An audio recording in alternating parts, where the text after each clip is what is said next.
अगर आप भी मकान, जमीन या दुकान किराए पे देते हैं या फिर आपके मकान पे, जमीन पे या दुकान पे किराएदार ने कब्जा कर लिया है, तो आप उसको बलपूर्वक कैसे खाली करवाएंगे, आज की वीडियो में आपको डिटेल से बताऊंगा।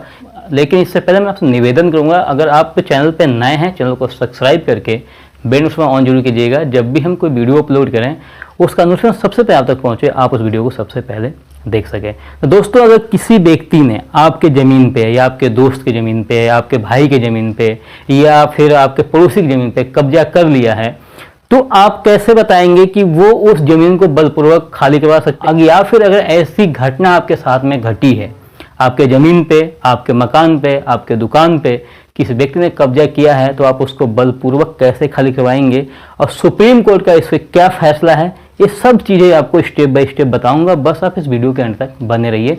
वीडियो के अंत तक जब बने रहेंगे तभी आप जानेंगे और समझेंगे कि सुप्रीम कोर्ट का जो फैसला 2019 में आया था कि किसी व्यक्ति ने अगर आपके ज़मीन पर कब्जा कर लिया और वो ज़मीन आपके नाम से है, तो आप उसको बलपूर्वक खाली करवा सकते हैं। आपको थाना, कोर्ट, कचहरी जाने की बिल्कुल भी जरूरत नहीं है। सबसे पहले हम मामले को समझेंगे कि मामला क्या था और किस मामले में सुप्रीम कोर्ट ने ये डिसीजन दिया था। देखिए, ये फैसला आया था 2019 में, माननीय सुप्रीम कोर्ट की तरफ से फैसला 2019 में आया था। मामला था राजस्थान के एक बाड़मेर जिला है, वहाँ का मामला था। अब मामला था क्या जी? मामला था पूनाराम ने 1966 में जमींदार से कई जगह पे जमीन, आपको पता है उस समय जमींदारों का ही समय हुआ करता था, और जमींदार से पूनाराम ने क्या किया था, कई जगह पे जमीन लिया। जब वो जमीन लिए, जमीन लेने के बाद में वो क्या करते हैं, जमीन पे जब मालिकाना हक यानी कि कब्जा लेने जाते हैं, तो पूनाराम जी को लगता है पता कि ये जमीन जो है, जो इन्होंने जमीन लिया, मतलब पूनाराम जी ने जो जमीन लिया वो मोतीराम नाम के व्यक्ति के कब्जा में है। लेकिन मोतीराम के पास में जमीन संबंधित कोई भी दस्तावेज नहीं थे, कोई भी पेपर नहीं थे, सिर्फ इन्होंने एक कब्जा कर रखा था।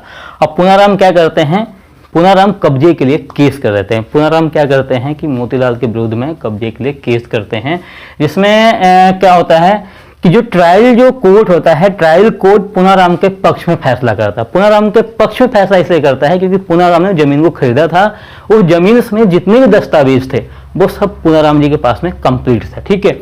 और मोतीराम थे वो सिर्फ एक टेम्परेरी, मतलब एक सिर्फ कब्जा कर रखे थे, अपने बलबूते कब्जा कर रखे थे। अब ये मामला जब ट्रायल कोर्ट ने जब पूनाराम के पक्ष में फैसला दे दिया, ये मामला फिर हाई कोर्ट जाता है, राजस्थान हाई कोर्ट जाता है। राजस्थान हाई कोर्ट ने भी पूनाराम के पक्ष में ही फैसला दिया, क्योंकि पूनाराम ने उस जमीन को खरीदा था, उस जमीन संबंधी उनके पास दस्तावेज थे, तो राजस्थान हाई कोर्ट ने भी पूनाराम के पक्ष में ही फैसला दिया। अब ये मामला सुप्रीम कोर्ट पहुंचता है और 2019 में इसका डिसीजन आता है। और 2019 में डिसीजन आता है, तो जब 2019 में जब मामला सुप्रीम कोर्ट पहुंचता है, तो सुप्रीम कोर्ट भी पूनाराम जी के पक्ष में ही फैसला देता है। फैसला देते वक्त माननीय सुप्रीम कोर्ट की तरफ से जो टिप्पणी की जाती है वो ये होती है, कोई भी व्यक्ति किसी की संपत्ति पे जबरन कब्जा नहीं कर सकता है, ठीक है।